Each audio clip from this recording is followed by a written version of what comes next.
Don't try to make me feel guilty for not being some 1950s housewife. She snapped after I asked her to help while I was burning with fever. So I stopped being her housekeeper and watched her system collapse. This is probably going to get buried, but I need someone to tell me if I'm going crazy or if this is as messed up as it feels right now.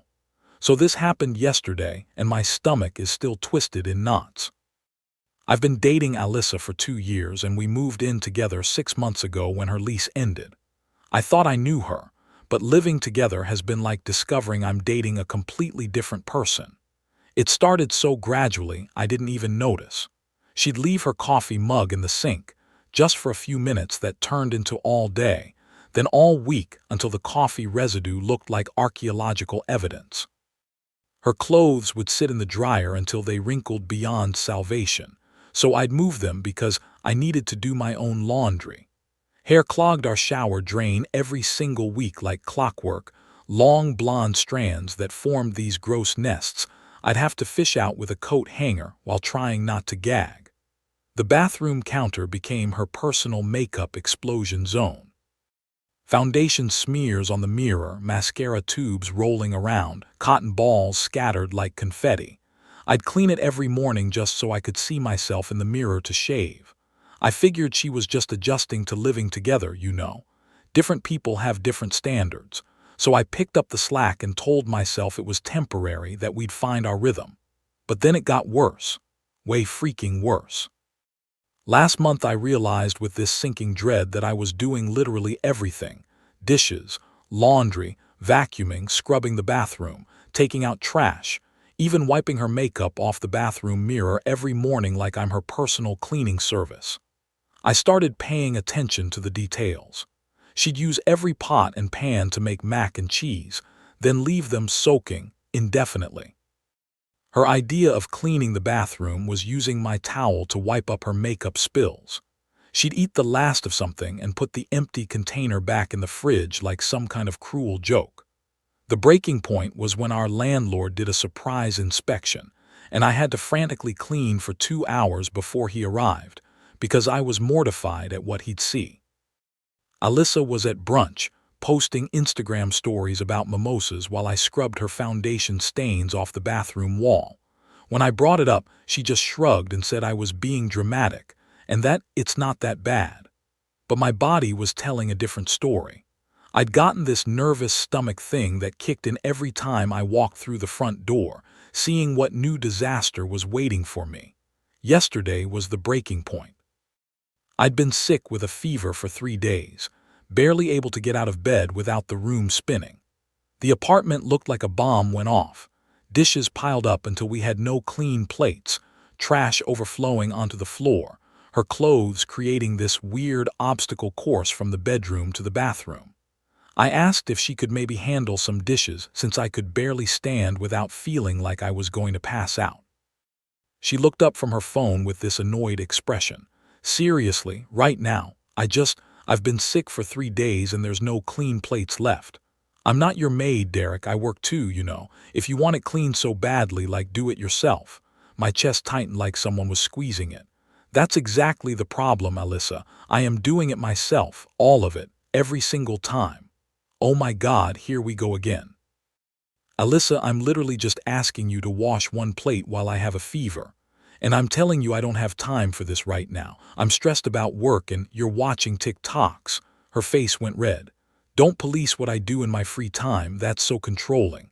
I'm not. I stopped, took a breath. Can you just help? I can barely function right now. And I already do most of the housework as it is. I never asked you to clean. You choose to do it because you're, like, obsessive about this stuff. Don't try to make me feel guilty for not being some 1950s housewife. That's not who I am. I tried explaining that basic cleaning isn't housewife work, it's just adult responsibility.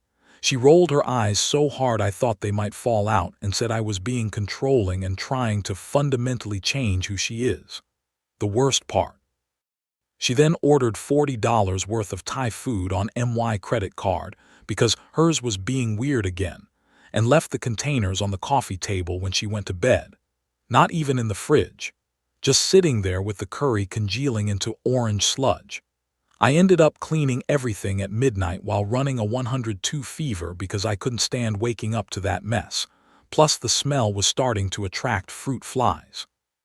I stood there in our kitchen at midnight, sweating through my pajamas, washing her Thai food containers and wondering how the hell my life had come to this. 2 years ago, I was an independent adult with my own clean apartment. Now I was a sick person cleaning up after someone who couldn't be bothered to throw away her own takeout.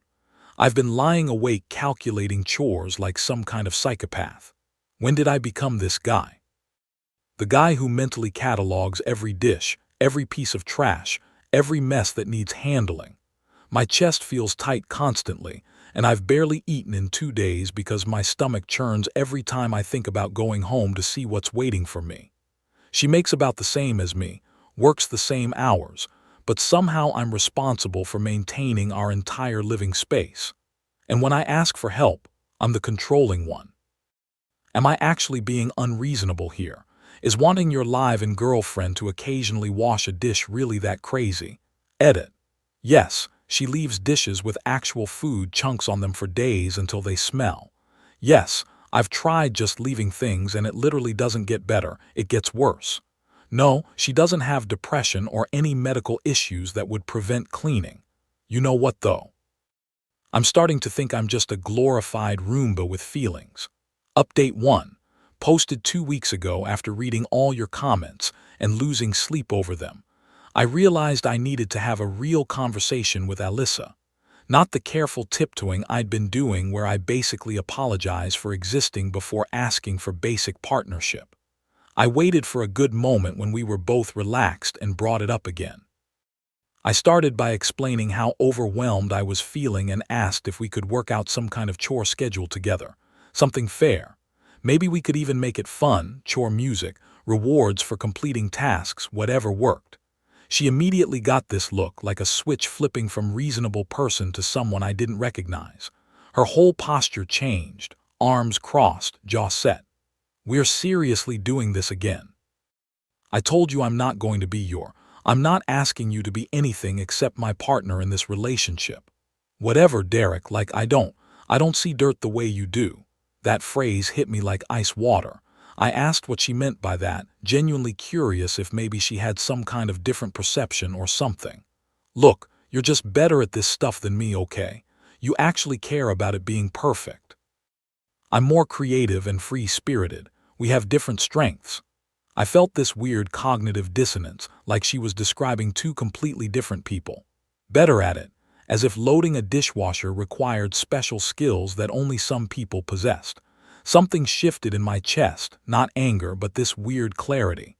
I asked her what her strengths were in our relationship, hoping to understand how she saw our partnership. She paused for way too long. I handle the emotional support and social planning. Can you give me examples? Her face got flushed. God, you're like interrogating me right now. I listen when you vent about work. I plan our dates sometimes. I sat there processing this while she looked at me expectantly, like she just solved all our problems. I clean our entire apartment weekly, do all laundry, dishes, grocery shopping, meal planning, and maintain our living space like a full-time job. But I'm getting the better deal because she listens when I talk. Alyssa, listening to your partner isn't a household chore. That's just basic relationship stuff that both people should do. Don't twist my words, you know what I mean. No, I honestly don't. Help me understand what you think our natural division of labor should be. The air in the room felt thick. I could see her brain working, trying to find a way to justify this without saying out loud what she really thought. Or do you just think I should do everything while you contribute? What exactly? Some emotional support. That phrase came out of my mouth, and even I could hear how bitter it sounded. She started crying, not the manipulative crying, but something that looked genuinely hurt. You're attacking my character. If you really loved me, you wouldn't try to force me to be someone I'm not. Then she said something that caught me off guard. I grew up in a house where my mom did everything, like everything. My dad would come home and just exist. Mom cooked, cleaned, managed our schedules, paid bills. I thought that's just how it worked. For a second I felt bad for her, but then she kept going. But you're different than my dad. You actually care about this stuff, so I figured we'd just figure it out naturally. And there it was. The trump card she always plays when backed into a corner, now with added family trauma. I'm not allowed to want change because that means I don't love her as she is. But as she is, apparently means exactly like her father. The conversation completely derailed from there. She kept saying I was changing the rules of our relationship, as if the rule was that I'd be her personal cleaning service forever and just be grateful for the privilege. I've been feeling physically sick since this conversation. My body is rejecting this situation before my mind can even catch up. I'm exhausted all the time, but I can't sleep because I'm lying there mentally calculating everything I need to clean the next day. But here's what really got to me. Yesterday, I came home from a brutal day at work to find her on the couch binge watching The Office. The breakfast dishes I'd specifically asked her to handle were still sitting there from 8 a.m. When I asked about them, she said she totally forgot and would get to them after this episode. At 11 p.m., they were still there. I did them while she went to bed without saying goodnight. I keep thinking about what she said about her family. I've met her parents. Her mom literally apologized to me for not raising Alyssa to be more domestic. Her dad sat there nodding like that was a reasonable thing to say. I remember feeling uncomfortable, but now I'm wondering if I was seeing the blueprint for our relationship. Alyssa always talks about how independent and feminist she is, but she's recreated the exact same dynamic she grew up with. Except instead of accepting it like her mom did, I'm supposed to be grateful for the privilege. Edit, someone DM'd me about weaponized incompetence, and now I'm going down a Google rabbit hole that's making way too much sense. Update 2, posted 1 week ago. Well, the situation has exploded in ways I never saw coming, and I might have just nuked our entire relationship from orbit. After reading more of your comments and doing some research into this weaponized incompetence thing, I decided to try an experiment. For 1 week, I would only clean up after myself. My dishes, my laundry, my messes. I wouldn't touch anything of hers. I'll be honest, I was terrified. Part of me wondered if I was being too controlling, if I was turning into my father who criticized everything my mom did. But I had to know if she was capable of basic adult functioning or if I was just enabling learned helplessness. At first, she didn't notice. Her cereal bowl sat in the sink for days, slowly transforming into a science project. When she finally did say something, "Why are there like so many dishes?" I told her calmly she could wash hers whenever she wanted. She looked at me like I'd just asked her to dismantle a bomb. By midweek, the tension in the apartment had shifted. Her clothes piled up. The sighing began, loud, theatrical sighs while she dug through laundry baskets looking for underwear. "This is so stressful," she muttered more than once, like the mess had just happened to her. Toward the end of the week, she finally asked if I was punishing her. I said no. I was just taking care of my own responsibilities like she said she wanted. By the next day, she exploded, like full, complete meltdown. She lost her absolute shit, screaming about how I was being petty and playing games and creating a hostile environment. I stayed calm, which seemed to make her angrier. "This is so passive-aggressive, Derek. You know I don't have time for this.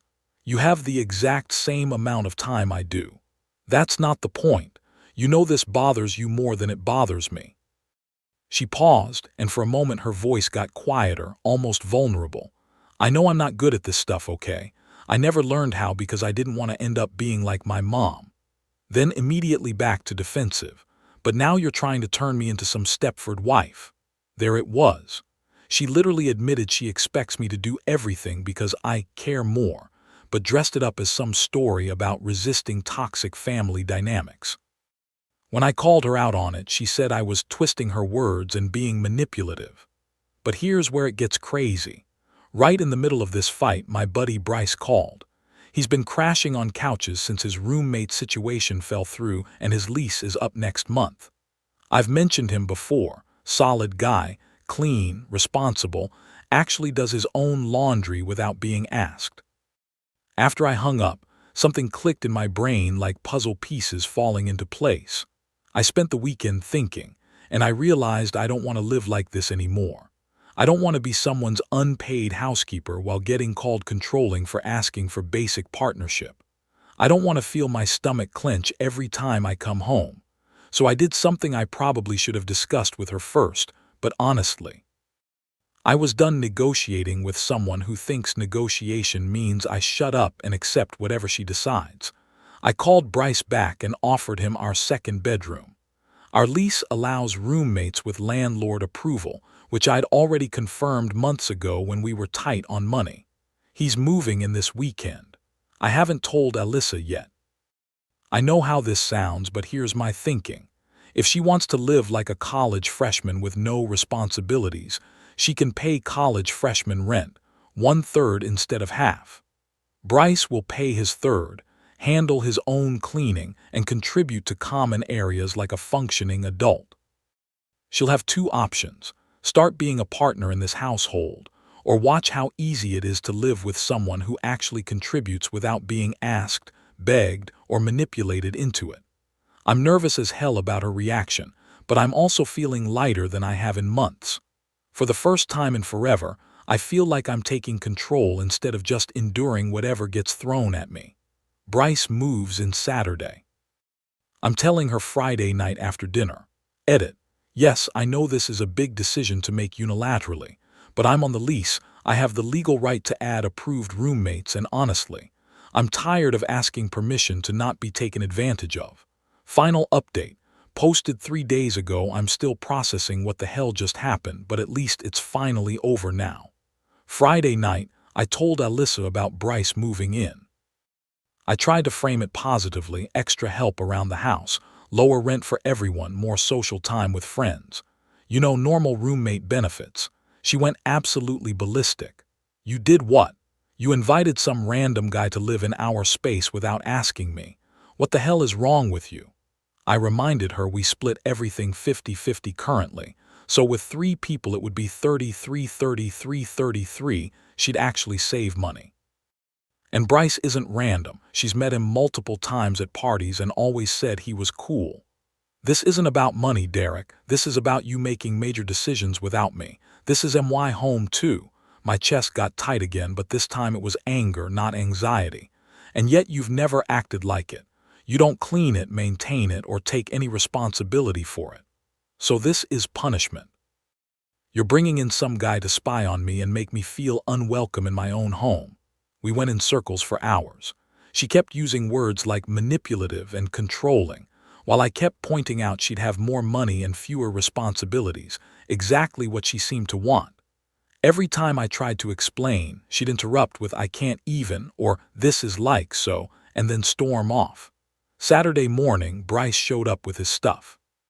Professional, polite, immediately started organizing his room.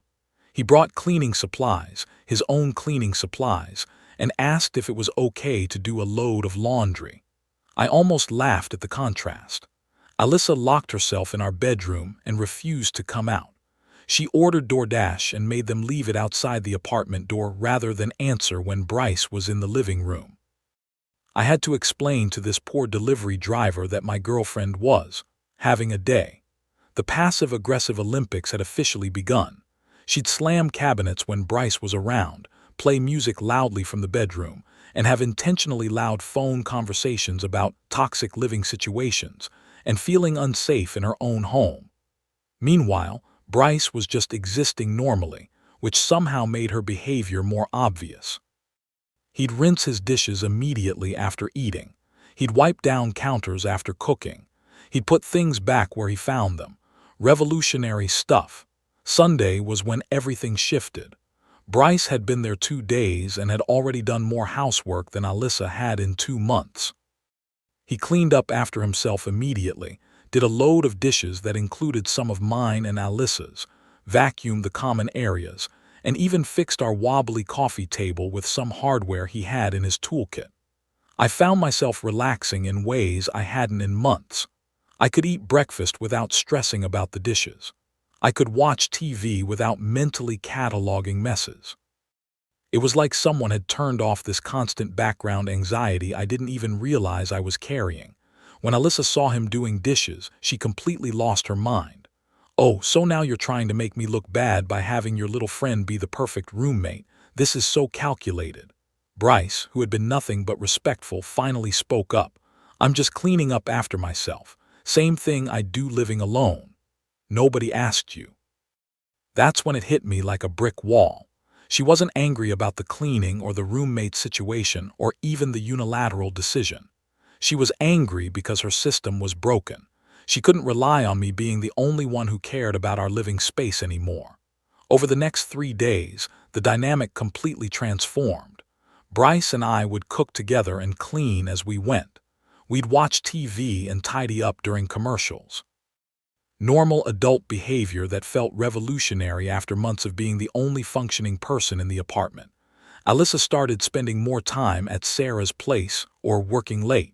When she was home, she was hostile and passive-aggressive, but she couldn't really complain because the house was cleaner than it had ever been.